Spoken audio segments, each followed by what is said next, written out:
بدقسمتی ہے ہمارے معاشرے کی کہ ہمارے معاشرے میں بھی اب اپنے جنریشن گیپ آ گیا ہے، جس کی وجہ سے بزرگوں کو گھر میں بھی وہ ٹائم نہیں ملتا کہ قرآن پاک میں ہے کہ ان میں سے دونوں یا کوئی ایک بھی جب بڑھاپے میں آپ پہنچ جائیں تو آپ ان کو اف تک نہ کہیں۔ بسم اللہ الرحمن الرحیم، السلام علیکم۔ آپ دیکھ رہے ہیں وائس آف پنجاب، اور وائس آف پنجاب کے ساتھ آپ کا ہوسٹ، آپ کا دوست چودھری شام نواز حاضر خدمت ہے۔ زیڈ یو کے اولڈ ایج ہوم کمیٹی چوک میں جو منعقد ہے، جو بنا ہوا ہے، جو اسٹیبلشمنٹ ہے، یہاں ہم موجود ہیں، اور اس کے اونر، اس کے سی او، اس کے ڈائریکٹر جو بھی آپ کہیں، یا بلکہ یہ جس طرح کا یہ ادارہ ہے، میں یوں کہوں تو شاید میرے بھائی برا نہیں منائے گا، اسے خدمت گار، یہ خدمت گار جو ہے یہ سب سے بڑا ہوتا ہے خدمت کرنے والا۔ محترم پیارے بھائی فخر عباس صاحب میرے ساتھ موجود ہیں۔ ہمیں آج ان کے ساتھ ملاقات کرنے کے لیے آئے ہیں۔ اولڈ ایج کیا ہوتا ہے، کیوں بنایا جاتا ہے، یہاں پہ کیسے لوگ آتے ہیں، کیوں آتے ہیں، اور یہاں ان کے ساتھ کیسا برتاؤ اور کیسا سلوک ہوتا ہے، ادارہ کیسے چلتا ہے، ڈونیشن کیسے اکٹھی کی جاتی ہے، یہ ساری میں کوشش یہ کروں گا کہ مختصر ترین وقت میں یہ ساری باتیں فخر بھائی کے ساتھ کر سکوں۔ سب سے پہلے تو السلام علیکم ورحمۃ اللہ وبرکاتہ۔ فخر صاحب، میں وائس آف پنجاب کی طرف سے اور اپنے پورے ادارے کی طرف سے سب سے پہلے تو ہم نے جو یہاں پر وزٹ کیا، میں اس حوالے سے آپ کو خراج تحسین پیش کرتا ہوں۔ جس طرح کے آپ کام کر رہے ہیں، جس طرح کی آپ خدمت کر رہے ہیں، اللہ تعالیٰ آپ کو دن دگنی رات چگنی ترقی عطا فرمائے، اور یوں ہی آپ خدمت کرتے رہیں۔ سب سے پہلے فخر بھائی میرا یہ سوال یہ آپ سے ہوگا کہ آپ کیا ہیں، اور آپ کا تعارف کیا ہے، اور آپ نے یہ اولڈ ایج ہوم کیوں بنایا ہوا ہے؟ السلام علیکم۔ سب سے پہلے تو آپ کا شکریہ کہ آپ نے اپنا قیمتی ٹائم نکالا اور ان بزرگوں کے ساتھ کچھ ٹائم سپینڈ کیا، ان سے ملاقات کی، ان کے تاثرات سنے۔ تو دوسرا آپ کا جو کویسچن ہے کہ اولڈ ہوم کیوں بنایا، دیکھیں ہمارے معاشرے میں اب اس کی بہت زیادہ ضرورت ہے۔ تو اولڈ ہوم بنانے کا بنیادی مقصد یہی تھا کہ ایسے بزرگ جن کی اولاد نہیں ہے یا جنہیں اولاد نہیں سنبھال سکتی، وہ خواہ کسی بھی وجہ سے ہو، ان کی خدمت کرنا، اور ان کی خدمت حقیقی فرمانبردار اولاد کی طرح کرنا۔ تو ہماری بدقسمتی ہے ہمارے معاشرے کی کہ ہمارے معاشرے میں بھی اب اپنے جنریشن گیپ آ گیا ہے، جس کی وجہ سے بزرگوں کو گھر میں بھی وہ ٹائم نہیں ملتا۔ حالانکہ قرآن پاک میں ہے کہ ان میں سے دونوں یا کوئی ایک بھی جب بڑھاپے میں پہنچ جائیں تو آپ ان کو اف تک نہ کہیں۔ لیکن بدقسمتی سے اب ہمارے بہت سے بزرگ جو ہیں وہ اس وقت جو ہے ان کو سنبھالنے والا کوئی نہیں ہے۔ بچے ان سے تنگ آ جاتے ہیں، بیمار، خصوصاً جب کوئی بزرگ بیمار ہوتا ہے تو اس سے جلدی تنگ آ جاتے ہیں۔ فرما بھائی جلدی کے ساتھ آگے بڑھیں گے، میرا یہ خواہش ہے کہ کم سے کم وقت میں زیادہ سے زیادہ باتیں ہو سکیں۔ مجھے اپنے ادارے کے بارے میں بتائیں کہ اس وقت آپ کے پاس کتنے بزرگ مرد اور خواتین کتنے موجود ہیں؟ جی، میرا یہ جو زیڈ یو کے ہے اس میں 18 کی کیپیسٹی ہے، اور اس وقت 18 ہی موجود ہیں۔ تو ابھی ہم ایک نیا جو ہے جن میں میل کتنے اور فیمیل کتنے؟ اس میں 14 میل ہیں اور 4 فیمیل ہیں۔ ابھی ہم ایک جو ہے نیا پروجیکٹ وہ سٹارٹ کرنے جا رہے ہیں انشاءاللہ، تو وہاں پہ 13 کی کیپیسٹی ہے۔ ٹھیک، اچھا مجھے یہ بتائیے گا کہ یہ جو ابھی آپ نے مجھے کوانٹٹی بتائی ہے، اس میں سارے جو ہیں وہ ٹھیک ٹھاک ہیں، یا مطلب کو معذور وغیرہ بھی ہیں، ڈسیبلٹیز والے بھی لوگ ہیں، یا کیا معاملات ہیں ان کے؟ یہ ان کا کھانا پینا، رہائش سب آپ دیکھیں میرے پاس جو موسٹلی بزرگ ہیں نا وہ ہوتے ہیں جن کو کوئی اور ادارہ نہیں رکھتا، جس میں موسٹلی ڈسیبل ہیں۔ میرے پاس فالج کے مریض بھی ہیں، پولیو کے پیشنٹ بھی ہیں، اس کے علاوہ بلائنڈ بھی ہیں، ڈائبیٹک بھی ہیں، تو موسٹلی ڈسیبل ہیں جن کو پیمپر کی ضرورت ہے۔ اچھا فخر بھائی، یہاں ان کے علاوہ آپ ہیں، آپ کے ساتھ وہ سٹاف میں کتنے بندے ہیں؟ کیونکہ ایسے وہ لوگ جن کو جیسا آپ نے بتایا کہ پیمپرز وغیرہ بھی چینج کرنے پڑ جاتے ہیں، معذور میں نے ملا ہوں، دیکھے ہیں میں نے، تو ان کو سنبھالنے کے لیے تو بڑی محنت چاہیے ہوتی ہے، بڑی مشکل ہوتی ہے۔ دیکھیں جی، میرا اس وقت جو ہے 5 بندوں کا سٹاف ہے، جس میں ایک فزیوتھراپسٹ ہے، میل کیئر ٹیکر ہے، فیمیل کیئر ٹیکر ہے، کوک ہے، تو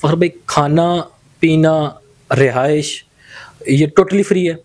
جی، اس میں ہمارا جو ہم جس کا پرومس کرتے ہیں وہ ہے رہائش، کھانا، یعنی وہ پیپلز پارٹی والا منشور، روٹی کپڑا اور مکان۔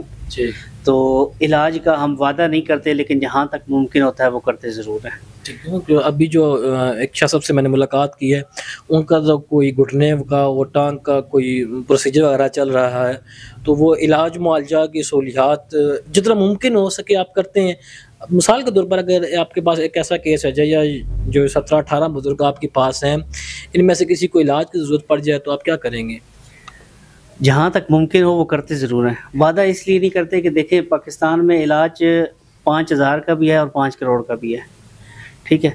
تو جہاں تک ہماری کیپیسٹی ہے، جہاں تک ممکن ہو، جہاں تک آپ اپنے والدین کے لیے کر سکتے ہیں نا، اتنا ہم ضرور کرتے ہیں۔ اب جیسے شاہ جی ہیں، تو جب وہ آئے تھے تو ان کی 60% ہڈیاں جو تھی وہ دونوں ٹانگوں کی وہ فارغ ہو چکی تھیں، تو ہم نے ان کا ڈاکٹر فرید اللہ خان زمری صاحب سے آپریٹ کروایا۔ الحمدللہ انہوں نے وہ ٹوٹلی فری آف کاسٹ کیا، ٹھیک ہے؟ اس کے بعد ابھی بھی ان کا فالو اپ جاری ہے، تقریباً 1 سال سے ان کی میڈیسن جو ہے وہ چل رہی ہے۔ کتنا کرایہ دیتے ہیں اس بلڈنگ کا؟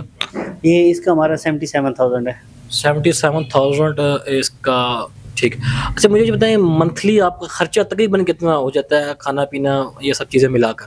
منتھلی تقریباً 4 لاکھ روپے خرچہ ہے۔ 4 لاکھ روپے آپ ڈونیشن اکٹھی کرتے ہیں پھر؟ دیکھیں یہ ہم آپس میں جو دوست احباب ہیں وہ مل کے کرتے ہیں، کوئی آ کے دے جائے اسے انکار نہیں کرتے، لیکن موسٹلی جو ہے کیونکہ ہم اس کی زیادہ ایڈورٹائز نہیں کرتے، نہ ہم نے کوئی اس کے لیے کبھی ڈونیشن کمپین کی ہے، لیکن یہ ہے کہ اپنے جو دوست احباب ہیں، اپنا جو حلقہ ہے وہ، اور خصوصاً جی جو یونیورسٹی کے بچے آتے ہیں وہ مل جل کے آپس میں۔ آپ کو نہیں لگتا کہ 4 لاکھ روپے کا خرچہ، 4 لاکھ بڑی رقم ہے اس موجودہ مہنگائی کے دور میں، تو آپ کو نہیں لگتا کہ آپ کو یہ جب آپ میرے جیسے اور دوستوں صحافیوں کے ساتھ یا مختلف چینل میں بیٹھتے ہیں، آپ اپیل کیوں نہیں کرتے مخیر حضرات سے؟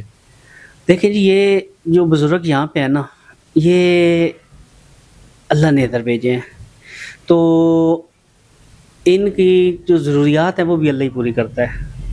2 سال میں کبھی بھی ایسا نہیں ہوا کہ کوئی ضرورت ہو اور وہ پوری نہ ہوئی ہو، تو وہ خود مسبب الاسباب ہے، یہ اس کے مہمان ہیں، ہمارا کام ہے صرف خدمت۔ لیکن آپ مخیر حضرات کو آپ کے ساتھ تعاون تو کرنا چاہیے نا، یہ تو ریکویسٹ تو ہم کرتے ہیں کہ مخیر حضرات آئیں، دیکھیں، جو دیکھیں اب جتنا ہمارا بجٹ ہوگا ہم اس حساب سے ان کو مینیج کریں گے، اگر ہمارے پاس ایکسٹرا ہوگا تو ہم ان کے لیے ایکسٹرا کیئر کریں گے۔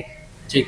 اچھا اب مجھے یہ بتا دیجیے گا کہ ہمارے دیکھنے والے جو ناظرین ہیں، ویوز ہیں، ان کے لیے کہ اگر کوئی آپ کے ساتھ تعاون کرنا چاہے مالی یا کسی بھی صورت میں، تو وہ کیسے کر سکتا ہے؟ دیکھیں وہ آئے، وزٹ کرے، ان بزرگوں سے ملے، ہمارے سے ملے، جو ضروریات ہوتی ہیں وہ ہم ان کو بتائیں گے، وہ بے شک وہ ضرورت پوری کر دیں یا کیش کی صورت میں کر دیں، وہ اب ان پہ ڈیپینڈ کرتا ہے۔ اچھا جی، یہ کمیٹی چوک میں یہ ان کا اولڈ ایج ہوم ہے، یہاں پر اگر آپ کو آنے میں کوئی دقت وغیرہ محسوس ہو یا فخر صاحب تک رسائی ممکن نہ ہو سکے، تو آپ وائس پنجاب کے دائرے میں کسی کے ساتھ بھی رابطہ کر لیجیے گا، ہمارے ساتھ رابطہ کر لیجیے گا، ہم آپ کو یہاں لے بھی آئیں گے۔ اگر آپ اپنا کوئی صدقہ، زکوٰۃ یا کچھ بھی آپ وہ مخیر حضرات اگر اپنا صدقہ مال دینا چاہیں تو وہ ہمارے ساتھ بھی رابطہ کر سکتے ہیں، ہم جو ہے وہ بحفاظت آپ کو فخر بھائی تک پہنچانا اس کی ہم ذمہ داری لیتے ہیں، آپ کی اجازت سے۔ آپ اس میں اجازت ہے نا؟ جی۔ اچھا فخر صاحب، یہ تو ہو گیا آپ کے دائرے کا تعارف۔ اب ایک بڑا سوال ہے میرے ذہن میں ہے، میں نے ایک علامہ صاحب کی تقریر سنی، میں نام نہیں لوں گا، کہتے ہیں کہ عبد الستار خان نیدی صاحب پہ تنقید کر رہے تھے، کہہ رہے تھے کہ انہوں نے کہا تھا ٹھیک ہے بچے پیدا کرو اور آ کے میرے پاس چھوڑ دو، تو وہ یہ تنقید کر رہا کرتے تھے کہ جو ایدی صاحب جو کام کر رہے ہیں وہ نہیں کرنا چاہیے، اس سے لوگوں کو موقع مل جاتا ہے گناہ کرنے کا۔ مجھے یہ بتائیں فخر صاحب، جب مجھے اللہ نہ کرے، میں بات وہ بندے کو مثال اپنی دینی چاہیے، جب مجھے یہ پتا ہو کہ اولڈ ایج ہوم بنے ہوئے ہیں، وہاں پہ والدین کو جو ہے وہ بڑی سہولیات مل سکتی ہے، تو میں پھر اپنے والدین کی خدمت کیوں کروں گا؟ دیکھیں آپ ہمارے دفتر میں بھی دیکھیں نا، تو ہم نے سب سے پہلے جو ہے والدین کے حقوق کے لیے جو ہے نا لکھ کے لگایا ہوا ہے۔ ہماری حت الوسع یہ کوشش ہوتی ہے کہ جو بھی چھوڑنے کے لیے آ رہا ہے وہ یہاں پہ آ کے بھی رک جائے. ہم کبھی بھی اس چیز کو پروموٹ نہیں کرتے کہ آپ اپنے والدین کو ہمارے پاس چھوڑ جائیں. ہماری کوشش یہ ہوتی ہے کہ وہ خود سنبھالیں. لیکن اس تصویر کا دوسرا رخ دیکھیں کہ اگر ایک بزرگ ہے, اس کو گھر میں ٹائم سے کوئی کھانا نہیں دیتا, جیسے بھی آپ سید امین شاہ صاحب سے ملے ہیں, تو 1 مہینے تک ان کو بیٹے نے کھانا نہیں دیا. جب وہ آئے تھے یہاں پہ تو وہ بیساکھیوں کے ذریعے بھی چل نہیں سکتے تھے, وہ گھسٹ کے آئے تھے کرالنگ کر کے. تو یہاں پہ جب ہم نے ان کو میڈیکل چیک اپ کروایا تو انہوں نے کہا جی ان کو صرف اور صرف جو ہے نا وہ فوڈ کی کمی ہے. تو 1 مہینے میں وہ اپنے پاؤں پہ چلے ہیں اور اب باہر بھی جاتے ہیں, آتے بھی ہیں. تو بجائے کہ ایسے بزرگ کو آپ گھر میں اندر کمرے میں بند کر کے مار دیں, بھوکا رکھ کے مار دیں, تو اس سے بہتر ادارے ہونے چاہیے. جی, لیکن یہ کیا یہ اسباب مہیا نہیں کر رہے؟ نہیں, میں نہیں سمجھتا اس کو. یہ ہمارے معاشرے کی اشد ضرورت ہے. ٹھیک, اشد ضرورت ہے. چلیں آخر میں دیکھنے والوں کو اگر کوئی آپ اپنا پیغام دینا چاہیں, کوئی گزارش کرنا چاہیں تو آپ کو. میری ایک ہی ریکویسٹ ہے کہ جن کے پیرنٹس حیات ہیں, خدا را ان کی خدمت کریں, ان کو ٹائم دیں, ان کے ساتھ ٹائم سپینڈ کریں, اور آپ کے نزدیک جو بھی اولڈ ہومز ہیں ان میں جائیں. ان بزرگوں کو آپ کے ٹائمز کی ضرورت ہے. یہ ہمارے پاس 18 بزرگ نہیں ہیں, یہ 18 بکس ہیں. آپ ان سے سیکھیں, ان کا مطالعہ کریں, ان سے جو غلطیاں ہوئی ہیں وہ ہم نے نہیں کرنی, یہ سیکھیں. ٹھیک, اور اپنے بچوں کو خدا را دنیاوی تعلیم کے ساتھ دینی تعلیم جو ہے وہ ضرور دیں. ٹھیک, کیونکہ ہمارے معاشرے میں جو سب سے بڑی وجہ ہے ان اولڈ ہومز وغیرہ کے قیام کی, اس میں موسٹلی دینی تعلیم کا نہ ہونا ہے. ٹھیک. چلیں جی, فخر صاحب کی بات آپ نے سنی ہے. واسع صاحب نے کہا تھا کہ عبادت آپ کو آدمی بنا سکتی ہے, لیکن انسان آپ داد کے ساتھ اس مٹی کا درد رکھتے ہیں. میں اپنے پورے ادارے کی طرف سے فخر صاحب اور اس ZUK اولڈ ایج ہوم کی تمام باڈیز کو, تمام اتھارٹیز کو, تمام ممبران کو خراج تحسین پیش کرتا ہوں کہ آپ اس مٹی کا درد رکھتے ہیں, ان بزرگوں کا درد رکھتے ہیں. اللہ نے آپ کو یہ توفیق بخشی ہوئی ہے کہ آپ ایسے والدین کی خدمت کرتے ہیں جن کو ان کی اپنی حقیقی اولاد خدمت نہیں کر پاتی. بے سہارا, بے یار و مددگار لوگ ہو جاتے ہیں, آپ ان کو سہارا دیتے ہیں. لوگ اپنے جن کا کوئی بیٹا نہیں ہوتا, آپ بیٹے بن جاتے ہیں. فیملی کے ساتھ فخر بھائی یہاں پر موجود ہیں, میں نے دیکھا ہے بڑے اچھے معاملات ہیں یہاں پر, صفائی و ستھرائی کا بہترین نظام ہے. کھانا بھی ہم نے بھی آج وہی کھایا جو بزرگوں نے کھایا, ماشاءاللہ بڑا اچھا. میں نے پوچھا ہے بزرگوں سے بھی کہ ایک ہی قسم کا کھانا بنتا ہے, بلکہ پھر فری ہینڈ دیا ہوا ہے, کچن بنا ہوا ہے, کچن میں سامان موجود ہے. بزرگوں کا جو دل کرتا ہے کھانے کا, جو چیز میسر ہوتی ہے ان میں سے وہ کر سکتے ہیں. گزارش میں یہی کروں گا آپ سے آخر میں, ہمارا یہاں پر آنے کا مقصد, آپ کے ساتھ بات کرنے کا مقصد, فخر بھائی کو, بزرگوں کو یہاں آپ کے سامنے لے کر آنے کا مقصد, 2 ہی مقاصد ہیں. سب سے پہلا تو مقصد یہ ہے کہ خدا را اپنے والدین کی قدر کریں, ان کی خدمت کریں, ان کی عزت کریں, اپنے والدین کو وقت دیں. دوسری گزارش جو ہے کہ ایسے ادارے جو ہیں جو مخلوق خدا کی خدمت میں مصروف کن ہیں, آپ سے گزارش یہ ہے کہ آپ ان کے ساتھ تعاون کریں. تعاون تو کیا بہت سارے طریقوں سے ہو سکتا ہے, لیکن اس وقت جو سب سے زیادہ تعاون کی صورت ہے وہ ہے مالی نقد رقم کی صورت میں. آپ 100 روپیہ ڈونیٹ کر سکتے ہیں, آپ 50 روپیہ کر سکتے ہیں, 1000 کر سکتے ہیں, لاکھ کر سکتے ہیں, یہ کوئی معنی نہیں رکھتا. اپنی پاکٹ منی سے اسکول کے بچے, آپ اپنی آمدنی سے کوشش کیا کریں کہ صدقہ و خیرات نکالتے رہا کریں. وہ کسی بزرگ نے کہا تھا کہ آپ دینا شروع کر دیں, آپ کے پاس آنا شروع ہو جائے گا. یہاں پہ میں کیا اور فخر بھائی کیا, اللہ تعالیٰ نے ہم سب کو خدمت کا موقع دیا ہوا ہے. میں آپ سے بھی یہ گزارش کروں گا, دیکھتی آنکھوں سنتے کانوں سے, کہ صدقہ و خیرات کیا کریں, دینا شروع کریں, آنا شروع ہو جائے گا.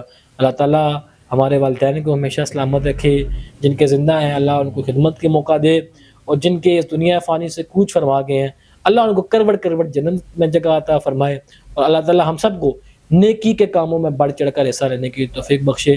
ملتے ہیں انشاءاللہ, پھر اس کے بعد اپنی دعاؤں میں یاد رکھیے گا. اللہ حافظ.